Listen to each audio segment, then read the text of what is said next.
Again, imagine having to walk several kilometers over rugged terrain and dodgy bridges every day to get education.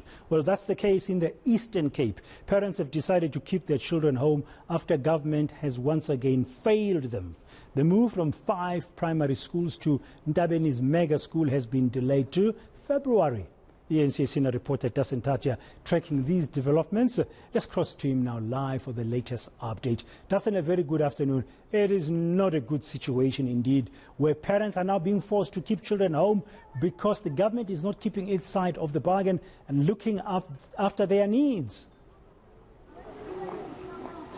Well, definitely, Praden. What I can say to you at this point is that it certainly seems like the left hand doesn't know what the right hand is doing. And that is a statement that I'm making because the Education Department and the Transport Departments here in the Eastern Cape should be working together to ensure that children have access to the schools that they need to attend. If you look here to my right, you'll see that there's a bakkie that is parked there currently. This is one of the bakkies that transports pupils around here. So they jump into the back of the bakkie. But the other thing that I'd like you to take notice of is the condition of the roads around here. These ones, surprisingly, are actually not the bad ones. There are ones that are worse than this. There are bridges that are partially collapsed as well. And as a result of that, it makes this journey very dangerous. Now, not all of them travel at the back of a bakkie like that. Others also have to walk if they want to get to school. Now, to go back to my earlier statement about the two not working together, if you look to my right and notice this brand new school that has been put up, it's Ntabeni Primary School. It looks amazing. It has the latest facilities which are not in other schools in the area. It is what this community needs. Unfortunately, access once again remains the problem because the pupils that it needs to cater to are not necessarily only from around here. They are from around neighboring villages, and that's where all of those kilometers come into play. When you go beyond what you see here and further to my left, that is where the roads get really bad. What's also concerning is, as I'm talking to you, I can hear that there's a rumble of thunder which says that the weather is turning, which makes traveling on these roads, even for those pupils in the back of that bakkie, extremely difficult. Now, I just want to bring in an activist and a journalism graduate that I've been talking to in the area here, Songezo Spambo. Songezo, thank you so much for joining me. You've been tracking the story, you've been trying to get answers, you have been really trying to figure out what has gone wrong. What have you established so far as to why this school has opened, but yet the pupils can't make use of it?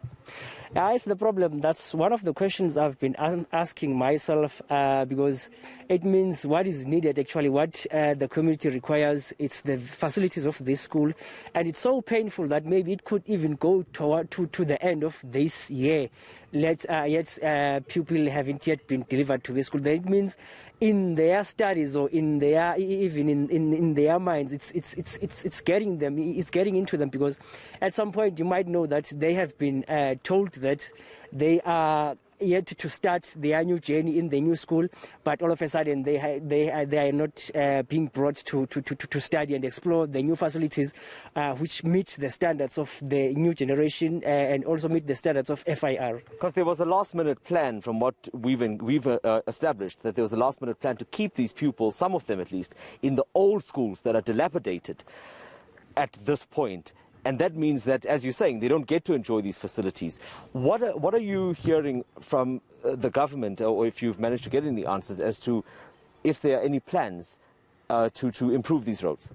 It's so unfortunate because, to be honest, it's been quite a long time that people are being traveling in these roads, and as you can see them, it's like you said, this one is in a better condition as compared to others that are on that side. And it's a pity because people have been reporting these issues on daily basis, but no response. And I believe that at some point, maybe because of where we are being ignored and stuff, and it makes life more difficult and makes our kids not to necessarily explore the reality of the world, because once you are exposed to such conditions and seeing as if you are being abandoned wherever you are, it means even the hope of one day being and achieving something that is of great interest, it just fades away.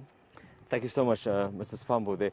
But then we have also tried to engage with the Education Department here in the province. They say that the issue of roads is not necessarily their problem. It's obviously it falls within the domain of the Transport Department.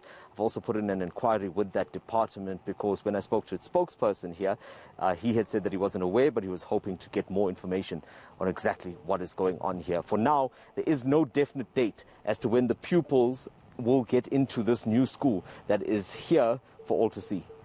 Thank you very much for that latest update there from Matatiele in the Eastern Cape from our senior reporter, Dasen Thathiah.